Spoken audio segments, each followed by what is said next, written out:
Oke, baik, Bismillahirrahmanirrahim. Assalamualaikum warahmatullahi wabarakatuh. Sebelumnya perkenalkan, nama saya Sheila Salsabila Dunyadi dengan NPM 23001028. Di sini saya akan melakukan pemeriksaan neonatus, di mana pertama kita pastiin dulu kita konseling antenatal. Itu pertama, Ibu punten, apakah bayinya prematur atau tidak? Tidak, Dok. Oke, enggak. Apakah bayinya menangis atau tidak? Menangis. Oke, baik. Setelah itu kita persiapkan juga dari penolong pertama. Itu penolong pertama ini dia sebagai pemimpin atau leader, penolong kedua itu sebagai yang mencatat dan juga melakukan LDJ, lalu penolong ketiga itu sebagai persiapan alat. Baik, di sini untuk alat dan bahannya, di sini ada stetoskop, kemudian juga ada tensi, kemudian juga di sini ada kain, harusnya ada 3 kain, namun di sini ada 2, kemudian di sini juga ada handheld pulse oximeter, dan juga ada FiO buat FiO sungkup. Dan harusnya di sini sungkupnya sesuai dengan ukuran bayi, namun di sini tidak ada, perukur aja. Setelah itu kita setelah bayi lahir kita lakukan Afgar itu selama 60 detik sampai langkah awal. Setelah itu kita nyalakan penghitung Afgar. Di sini ceritanya sudah ada Afgar, itu sudah dihitung 60 detik, lalu kita lakukan penilaian visual secara cepat. Itu lihat tadi sudah dilakukan di awal dari prematur, apakah menangis atau tidak, sama di sini tonusnya normal, tidak lemah. Kemudian kalau misalkan jawabannya kita lakuin langkah awal. Dimana langkah awalnya ini kita hangatkan dulu dengan bantuan radian warmer. Ceritanya sini radian warmer, kita nyalain dulu radian warmernya. Sudah dinyalakan radian warmernya, serta kain dan hangatkan dan handuk hangat. Ceritanya sini udah handuk hangat.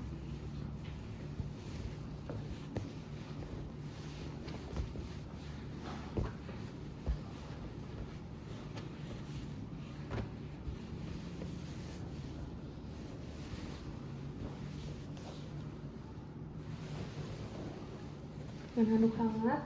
Setelah itu kita pasang peron suhu. Lalu untuk biasanya untuk usia gestasi kurang dari 20 minggu itu dan berat lahir kurang dari 1.500 gram, langsung dibungkus dengan plastik tanpa dikeringkan terlebih dahulu kecuali wajah, dan langsung diberikan topi. Jadi kita pasangkan topi. Setelah itu pertahankan suhu selama tindakan resusitasi neonatus. Lalu kita pastikan kepalanya, kalau misalkan dia terdapat ringan lendir, kita bisa pokoknya sesuaikan dengan kondisi pada bayinya, itu dengan cara melakukan pengangkatan. Nanti kita masukkan, misalnya ada kayak buat alat seperti intubasi, itu nanti kita masukkan juga ada selang, nanti kita masukkan dan kita pasang lendir itu di mulut sama di hidung. Setelah itu kita keringkan dan berikan kita keringkan. Biasanya dibantu sama penolong 2 dan 3, dan kita berikan stimulasi. Terus bisa setelah itu jika sudah, kita masukkan bayi kembali, lalu kita nilai usaha dari nafasnya dan LDJ-nya. Kita gunakan stetoskop.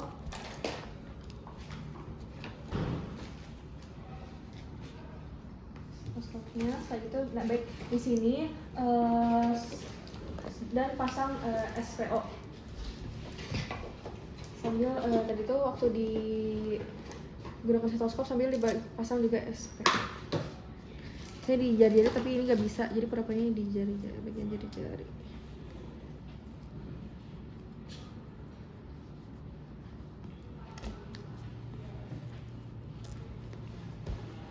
Kita cek tekan tangan kanan. Oh, ini di tangan kanan.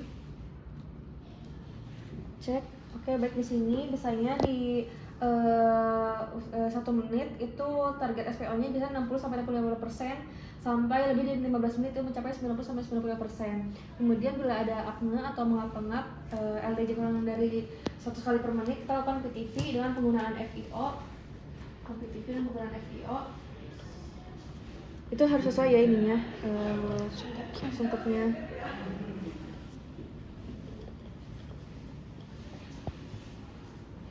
FiO itu dengan 3:1,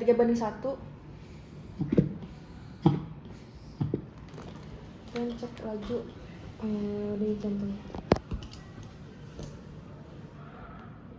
Oke, baik, setelah itu kalau misalkan dia jalan napasnya spontan dan LDG-nya lebih dari 100 kali per menit, kita evaluasi lanjutan dan periksa apakah terlalu retraksi, merintih atau adanya takipnya.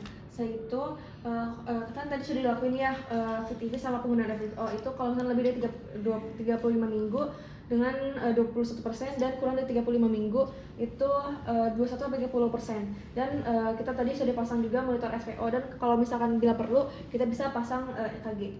Lalu kita tadi sudah dipasangnya sungkupnya, kita ulangi lagi, kita pasang sungkupnya itu kayak gini.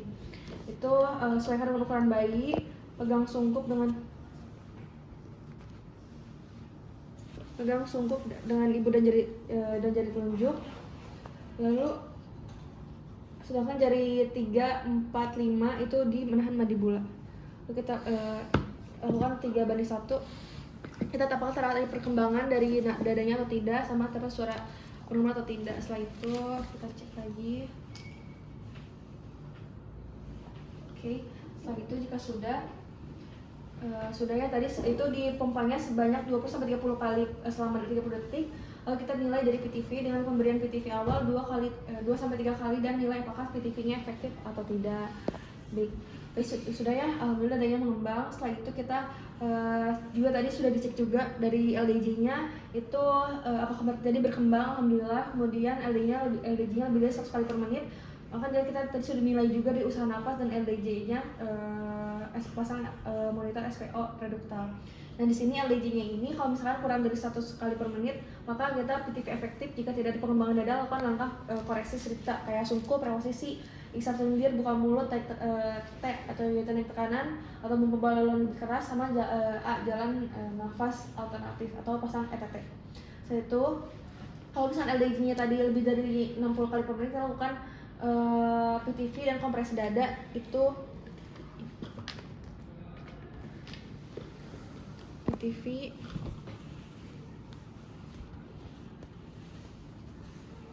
itu sambil dibantu juga PTV,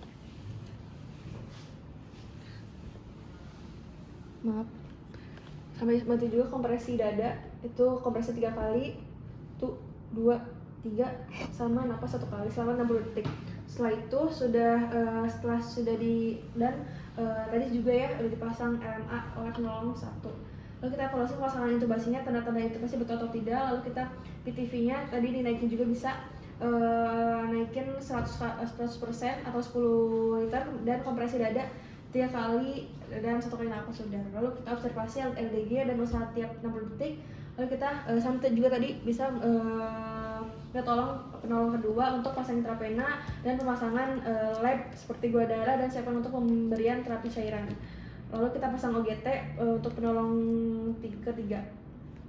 Setelah itu kita cek laju denyut jantung. Kalau misalnya lebih dari 60 kali per menit, kita lakukan PTV, kompresi dada sama seperti tadi, lakukan 3 kali. Jika tidak ada perbaikan gitu pemberian obat, itu bisa diberikan adrenalin IV 1/10.000 0,01 mg kilogram berat badan, atau dan NaCl 0,9% sesuai indikasi. Kemudian kalau misalkan cek lagi, kalau misalkan si LD-nya kurang dari 60 kali per menit, kita cek apakah pasien ini ada pneumonia atau tidak. Setelah itu kalau misalkan napasnya spontan dan LDG-nya lebih dari 100 kali per menit, itu kita cek evaluasi lanjutan apakah adanya retraksi, merintih atau takhipna. Jika iya, kita lakukan CPAP, penggunaan FIO, kemudian melakukan lebih dari semedangan 35 minggu 21%, dan kurang dari 35 minggu 21-30%, dan TPA 7 CM 0 dengan FIO sesuai target SPO monitor.